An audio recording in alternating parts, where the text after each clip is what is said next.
বন্ধুরা, তিন দিদির হেসেলে আরও একটা নতুন এপিসোডে আপনাদের সবাইকে স্বাগত জানাই। আশা করি সবাই ভালো আছেন। এখন কিন্তু চারদিকে বেশ ভালোই ঠান্ডা পড়ে গেছে, তাই না?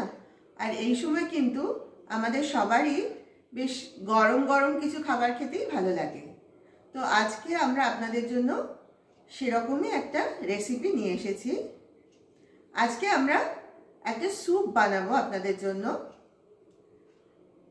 আমরা সাধারণত রেস্টুরেন্টে যে ধরনের স্যুপগুলো খাই, এটা হয়তো ঠিক সেরকম নয়। আমরা সাধারণত বাড়িতে যেভাবে স্যুপটা বানিয়ে খাই তার রেসিপিটাই আজকে আপনাদের সঙ্গে শেয়ার করছি। যদি এটা আপনাদের ভালো লাগে তাহলে ইচ্ছে রইল ভবিষ্যতে অন্যান্য ধরনের স্যুপের রেসিপিও আপনাদের সঙ্গে আমরা শেয়ার করব। তাহলে চলুন শুরু করা যাক। স্যুপটা বসানোর আগে আমি প্রধান যে উপকরণগুলো সেগুলো আপনাদের একবার দেখিয়ে দিচ্ছি। এখানে দেখুন, একটা বাটিতে আমি নিয়েছি কিছুটা পরিমাণ বোনলেস চিকেন, কিছুটা গাজর গ্রেট করে নিয়েছি, খুব সরু করে কেটে নিয়েছি কিছুটা বাঁধাকপি, একটা পেঁয়াজ কুচিয়ে নিয়েছি, একটা টমেটো কুচিয়ে নিয়েছি, আর এই 4-5 কোয়া মতো রসুন এইভাবে সরু সরু করে কুচিয়ে নিয়েছি। এবার তাহলে রান্নাঘরে যাওয়া যাক, আমরা স্যুপটা বানানো শুরু করি। আমরা রান্নাঘরে এসে গ্যাস জ্বেলে নিয়েছি। গ্যাসে একটা কড়াই বসিয়ে দিয়েছি। কড়াইতে এই মোটামুটি হাফ কড়াই মতো জল নিয়েছি।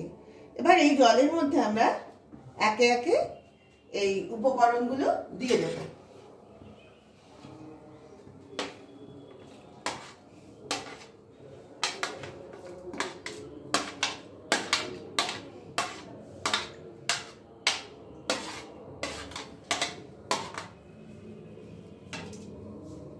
প্রথমে সব সবজিগুলো দিয়ে দিচ্ছি,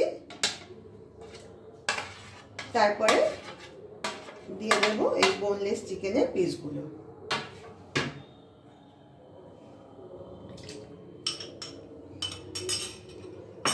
এর মধ্যে দিয়ে দিচ্ছি আন্দাজ মতো নুন। এই ছোট চামচের 1 চামচ মতো নুন এখন দিলাম। পরে নুনটা টেস্ট করে দেখে নেব, প্রয়োজন হলে আরেকটু যোগ করে দেব। এর মধ্যে দিয়ে দিচ্ছি সামান্য পরিমাণে সাদা তেল। এই বড় চামচের 1 চামচের একটু কম পরিমাণ তেল দিয়ে দিলাম।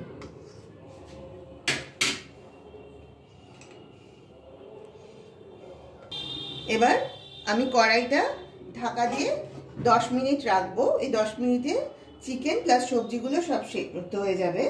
আর আঁচটা খুব বেশি রাখবো না, ওই লো টু মিডিয়াম অবস্থায় আঁচটা রাখবো। আবার তাহলে ফিরে আসছি 10 মিনিট পরে। 10 মিনিট পেরিয়ে গেছে।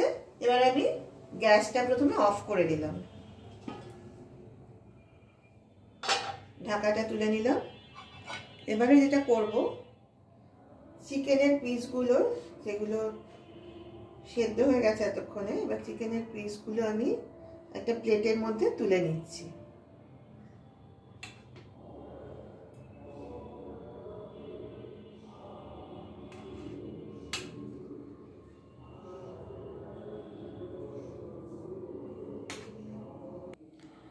আমি চিকেনের পিসগুলো একটা প্লেটে তুলে নিয়েছি।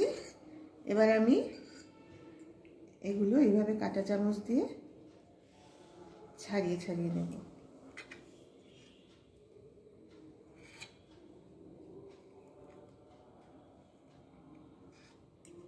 তবে পুরো চিকেনটা আমি ছাড়িয়ে ছাড়িয়ে নিয়েছি। এবার এই চিকেনটা আবার স্যুপের মধ্যে দিয়ে দেব। আমরা আবার রান্নাঘরে এসে গ্যাসটা জ্বেলে দিয়েছি।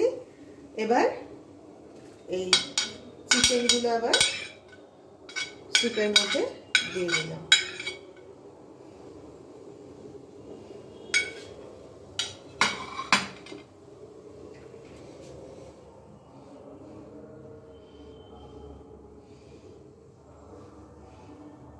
চিকেনগুলো ভালোভাবে মিশিয়ে দিলাম। এখন কিন্তু আমি আঁচটা বাড়িয়ে দিয়েছি।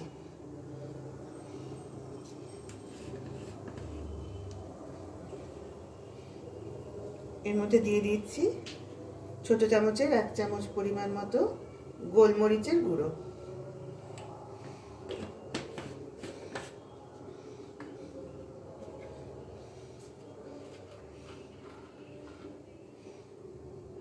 দিয়ে দিচ্ছি এই 1 ঢাকার একটু কম পরিমাণ সয়া সস।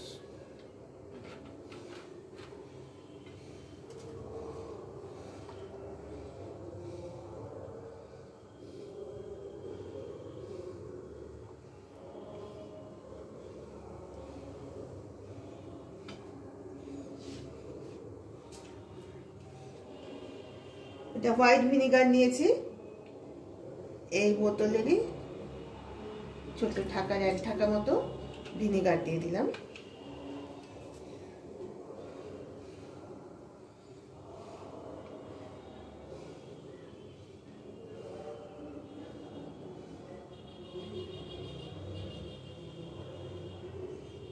এইভাবে এই 3-4 মিনিট মতো স্যুপটাকে ফোটাবো।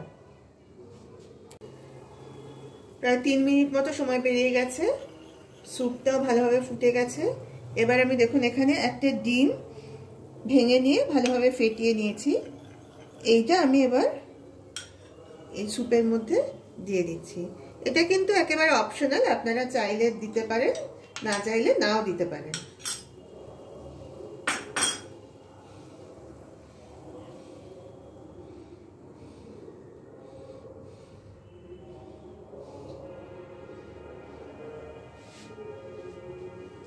সব শেষে এখানে আমি এই 1 কাপের একটু কম পরিমাণ জল নিয়েছি, তাতে এই বড় চামচের 1 চামচ কর্নফ্লাওয়ার গুলে নিয়েছি, সেটা আমি এবার স্যুপের মধ্যে দিয়ে দিলাম। এবার একটু ভালোভাবে নেড়ে দেব, আর মিনিট 2 ফুটলেই কিন্তু স্যুপটা খানিকটা ঘন হয়ে যাবে আর আমাদের রান্নাও কিন্তু কমপ্লিট হয়ে যাবে। এই অবস্থায় আমি একটুখানি নুনটা খালি টেস্ট করে দেব।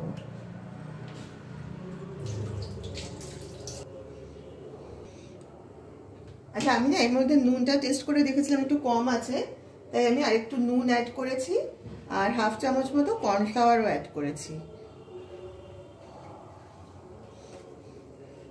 আমাদের স্যুপ রেডি হয়ে গেছে।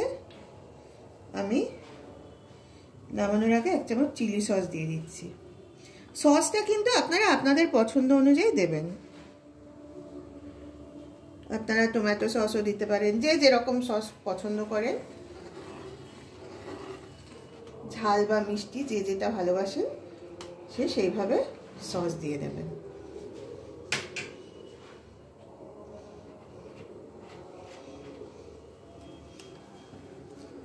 তাহলে আমাদের আজকে চিকেন ভেজিটেবল স্যুপ কিন্তু রেডি হয়ে গেছে। আমি এবার গ্যাসটা অফ করে দিচ্ছি। দেখুন তৈরি হয়ে গেছে আমাদের আজকের রেসিপি চিকেন ভেজিটেবল স্যুপ। এই ঠান্ডায় কিন্তু এরকম একটা স্যুপ আমাদের যথেষ্ট আরাম দেবে। তো আপনাদের সকলকে অনুরোধ করব, আপনারা অন্তত একবার হলেও এইভাবে স্যুপের রেসিপিটা ট্রাই করবেন। আশা করি আপনাদের সকলের খুবই ভালো লাগবে। আর আপনাদের যদি এই স্যুপটা ভালো লাগে তাহলে আমি আগেই বলেছি আগামী দিনে অন্যান্য ধরনের স্যুপের রেসিপিও আমি আপনাদের সঙ্গে অবশ্যই শেয়ার করার চেষ্টা করব। আপনারা যারা যারা ইউটিউব থেকে আমাদের এই ভিডিওগুলো দেখছেন তাদের সকলকে অনুরোধ করে আপনারা প্লিজ আমাদের এই 3 দিদির হেসেল চ্যানেলটাকে সাবস্ক্রাইব করুন এবং পাশের বেল আইকনটাকে প্রেস করে দিন। তাহলে কিন্তু আমরা যখনই কোনো নতুন ভিডিও এই চ্যানেলে আপলোড করব তার নোটিফিকেশন আপনাদের কাছে পৌঁছে যাবে। আর যারা ফেসবুক পেজ থেকে দেখছেন তাদের সকলকে বলছি এই 3 দিদির হেসেল পেজটাকে প্লিজ আপনারা ফলো করুন এবং সকলের কাছে অনুরোধ প্লিজ আপনারা লাইক, কমেন্ট আর শেয়ার করে আমাদের পাশে থাকুন। আজ তাহলে এই পর্যন্তই। সবাই ভালো থাকবেন, যথেষ্ট ঠান্ডা পড়েছে, সবাই সাবধানে থাকবেন। আবার খুব শিগগিরই আপনাদের সঙ্গে দেখা হবে একটা নতুন ভিডিও নিয়ে। আজ তাহলে আসি, নমস্কার।